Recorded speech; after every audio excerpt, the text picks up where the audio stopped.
Just fucking do it. Subscribe now. Most of the deals that you've done, for those of you that have attempted deals or have done deals before you got here, fall into this category.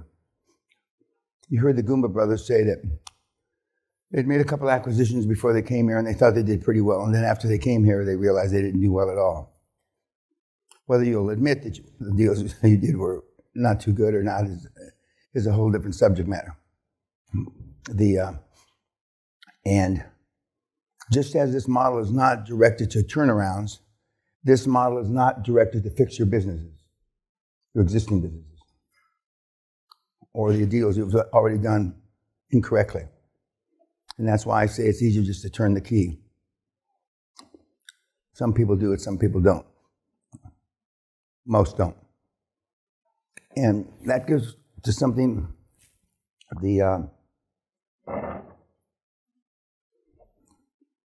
just as Jason Nagy doesn't recommend that you do 2 roll-ups at the same time, although he did it successfully. I don't recommend that you run your business and do a roll-up at the same time, which is not any different, because one's going to lose out. And the one that'll probably lose out is the new roll-up, because you're vested. It's your baby, you love it, et cetera, et cetera. But T. Boone Pickens, God rest his soul, told me that, must be 1970, late 70s. And I was saying it, but in a different way. And T. Boone Pickens, every other word was fuck. Elon Musk's favorite word is fuck. His second favorite word is cunt. And so when he's not on camera,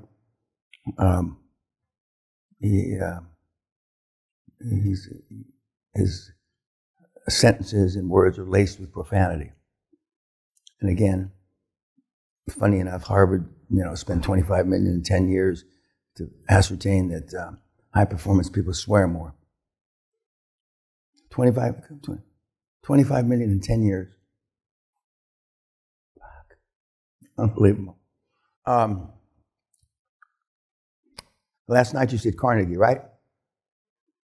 My virtual mentor, not idol, but mentor, because he did a lot of stuff that I wouldn't do. I wouldn't pay for somebody to go to the Civil War for me and stuff like that. But he was a miserable human being. And with all the money that he's given away to Scotland, he has not one medal, not one ribbon, not one honor, not one accolade from the Queen back then. Not one. Although when you go to Dunfermline, where he's from, which is about 45 miles kind of south from here, there are libraries in his name and little primary schools in his name and a lot of different streets in his name. But he's got no awards. I guess somewhere karma caught up and decided, because he was a miserable piece of shit, he was. And when I stayed at the Skibo Castle, his castle, which is up the road, the only difference, other than this is better appointed than that, is that the door handles are about this high, because he was a little teeny guy. And all the doors are open in the castle there. Normally, doors in a big house are closed for heating and stuff like that. But in Skibo Castle, and it's not a castle, Skibo, they're all open because they don't want people to notice when you open the door, you got to bend over like this. And it's a nice place, and I spent my 75th birthday there. Sally took me there for a few days. The QLA seminar is not just a seminar. It is a blueprint for creating generational wealth as fast as humanly possible. I teach you how to turn nothing into millions, billions, and even trillions. If you want to take control of your life, to create a legacy that lasts for generations, the time is now. Do not wait for the right moment. The right moment is this moment. Be bold, be selfish, be ruthless, and take no prisoners. I will still do seminars, but I won't be able to do this forever. Act now or not at your own peril. Thank you very much. The comments, questions about Mr. Carnegie? Yes, sir. He didn't seem like a manly man of sorts. The only people I could tell that he ran over was employees. And then he put somebody like Frick, who's hell on wheels, in charge and goes fishing. That's like ultimate puss to me. Oh, he did? Well, Yeah. The movie only talks about fucking him over. He fucked a bunch of people over. But when he started as a telegraph operator and he stole ideas and he didn't deliver messages on time so he could go and make the deal or tell one of his mentor, senior guys that he worked with and for in those early years to steal the deals. So he was a crook that kind of got honest towards the end. And when he took the $450 million or whatever it was from J.P. Morgan, and J.P. Morgan allegedly said something to the effect, well, I would have paid you more. And back to the 60-40 deal, the 60% that you're going to buy is normally what they think the business is worth anyway. And they just think the 40% is frosting on the cake. So they're not really as excited. That's why they forget the interest. Because it's like selling the Egyptian magic carpet. There's 47 years in single stitch, 4 million single stitches, 9,000 people built it, and they really built it in the garage with a sewing machine. And they're asking $82 million because some moron's going to pay him $40 million for the carpet. There's the same theory, and that's why it works so well.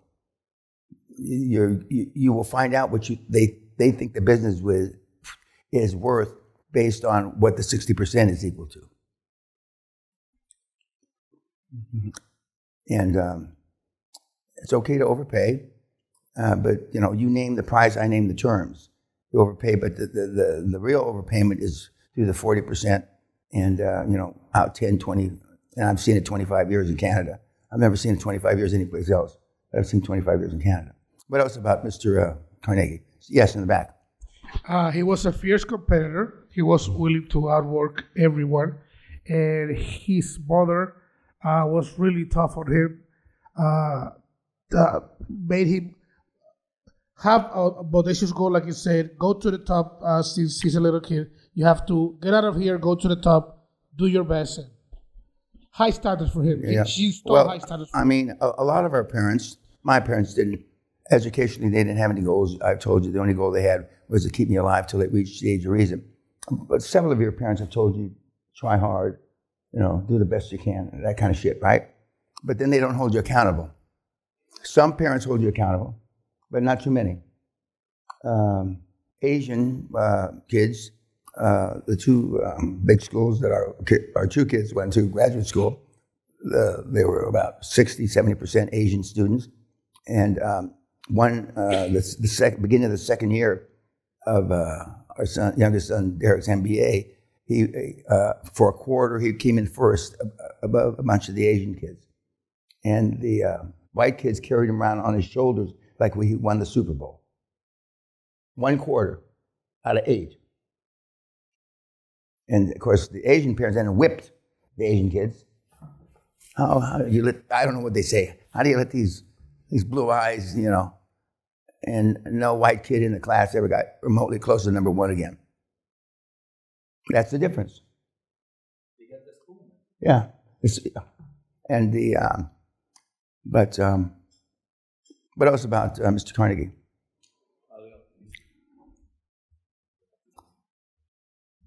Well, I'm optimistic, but after 31 years of doing this, but I always told the truth. But I grossly underestimated the lack of self-esteem people had around the world. It's still difficult for me to grasp, but I cope with it now. And but I just didn't understand that. I still don't, But most people have. And just before Corona, Gallup poll, which is one of the leading pollsters in the world, took a survey around the world, and 87%, a little over 87% of the world population was unhappy. 87. Unhappy. Not suicidal, but unhappy. And I think that's low. I know it's low. just as I knew Trump was going to win a landslide. Almost everybody I talked to said they're going to vote for Trump, but we're afraid to say it at work. We're afraid to say it here. We're afraid to say it in the military, unless there's a bunch of Trump guys together in the military. So I think that's low. My experience is a lot more than 87% are low. I mean, are unhappy.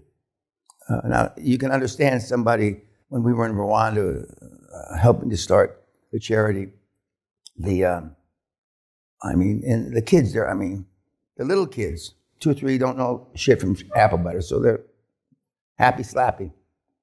But when they get to be 8, 10, 12 years old, and the years of them building their self-esteem, if they got any self-esteem, are gone, they're pretty miserable. I remember we had a driver named Bosco, and in about the 5th or 6th day, I noticed I don't see any fat people. And we're out in the boonies, and he says, they're on the Rwanda diet. And he and our bodyguard was skinny too. So Sally says, what do you mean Rwanda diet? He said, they have to walk 10 miles each way for water every day. So I said, I want to see the water. Sally said, I don't want to see the water. Anyway, so we go and see the water. We were about 6 miles from it. And there were little kids there, mostly little kids, like 3 to 10, something like that. The adults aren't walking for the water. Occasionally you see a mom, and they could balance that shit on their head. It's unbelievable. Anyway, and so then he took us back to the beginning where these families came from, about 10 miles, and the Rwanda diet. And then about the same time, 10 years ago was the first time the UK government said they were going to have this deal to put the migrants in Rwanda, because nobody had been there, and they were going to spend 200 million pounds, which is all the fucking money in the world in Rwanda. And Sally and I knew, and we talked to people, and we talked to a couple of local mayors, and our guides, etc., said, that money's never, ever, ever going to get out of the 2 or 3 major cities, and it's going to go into the pockets of politicians. But anyway, back to Carnegie. Depending on which story you listen to or believe, there's 2 stories. One, he left for 12 with his father in a hell of a ship, and he came to America, and his father closed his spinning business down. Or the other one is he left at 7 years old by himself. They don't promote the 7-year-old by himself because of child abuse and shit like that, and he endured child abuse. So that story's been done away with. So, but the people from Dunfermline believe the 7-year-old story. He was 7, and he got hard, and he experienced. I'm sure he experienced some bad things as a little 7-year-old if he was on a ship. So, but he was a quick learner, and he had the Napoleon complex because he was little, and he got shit done. But he was ruthless. He was ruthless. It's interesting that no matter how successful he was, his mother felt that it was all pointless unless the people had done it. Correct. Well, you may not know this, but some of your parents think that way. Some of your parents. The ghetto in Cleveland, and it used to be Harlem, not anymore, I'm told, by Charles Payne of Fox, where he came from. But they don't leave those neighborhoods because they become the big fish in the small ponds. And you're a big dog. And I couldn't get away fast enough. About 10, 12 years ago, we had a guy in the seminar, in the old seminar room, and he sat in the right-hand corner, and he's Mexican, and he had been the parked cars in Vegas at Caesar's Palace, okay? And his dad had parked cars at Caesar's Palace when it first opened, and Wynn was the general manager, and then he got to be the head car park guy, the guy with the big hat and he saved up money.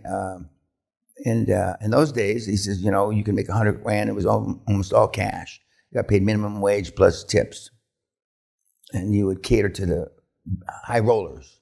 And, a car guy would often then go from the car all the way up to the guy's way to take his luggage, all the way up to the guy's suite.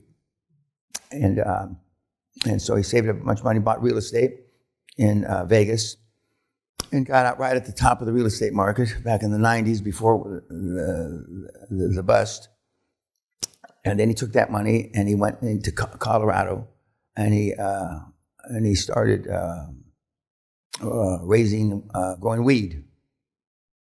And he got to be one of the big weed producers. And then when it became legalized, etc., and he came to the seminar, and I told him that about that same time, if you're 40 years old, and he was more than 40, he was 50, and the market's like this may be the only time you get the hockey stick effect and sell. And he did sell right before weed became a commodity in North America, and the price went terribly down. And so he had a bunch of cash. Then he came to the seminar twice again. What do I do now? And I said, if I would just sit on the cash until the big tsunami comes. Now, I haven't heard from him in a long time, so I don't know what he did. But he was interested. He wanted to know why. And he went to Scotland. He liked to play golf, blah, blah, blah. Why he couldn't find any awards for Mr. Carnegie. I said, because there aren't any. There just aren't. And if you go to the Andrew Carnegie Foundation, he founded Carnegie Mellon, but in New York, and you look through the archives, a couple things stand out if you know what you're looking for. Number one, he never knew, heard of, or met a Napoleon Hill. He never knew, met, or heard of Napoleon Hill. So that 3-day weekend that young Napoleon Hill allegedly spent with Mr. Carnegie at his Nob Hill house in San Francisco apparently didn't occur. Now, the other side of it is, why would an old man, 60-something, spend a 3-day weekend with a young boy? That's a whole, you go down that rabbit hole, and it's all kind of ugly shit, okay? And that it's not a coincidence that Think and Grow Rich was published the month after Andrew Carnegie died. And that apparently Andrew Carnegie kept it from being published while he was alive, because it was a load of hot shit. Still a great book, but most of it is fantasy, like you guys, Fantasyland. It's mostly fantasy. And but when I discovered the Carnegie model, which I call it, and again, I'm not going to beat that horse anymore. I went to my superiors, and I ultimately left Wall Street because of it. And and they've been doing the deals ever since. But like you asked, why doesn't everybody do it? Now, even though I tell you not to go back and tell anybody, you've already flapped your lips. You told anybody that would listen to you because you're looking for support, because you're insecure. Okay, and if you did try the model before. Now, if you didn't try the model before, now you're going to actually try to implement the model. And as soon as the first speed bump that you hit, you're going to tell somebody, or you tell everybody, so you're looking for support, you're looking for moral support, and they're all going to tell you you're full of shit. Well, you're crazy, give that old man money, blah, blah, blah. Then after 6 months, get a fucking job. And so you're going to tell the people anyway. And Sally contends, they're going to tell them because you told them not to tell them. I don't know how much of that's true, but when Costa Gazas told me, this is confidential, Mr. Peña, don't tell anybody. There's stories I still haven't told, and he's been dead 45 years. But I'm not looking for support. I'm not looking for individual validation. I know who the fuck I am, okay? And not everybody has the pleasure of knowing that. But anything else about Mr. Carnegie? Okay. Now, you did, thank you. That's it.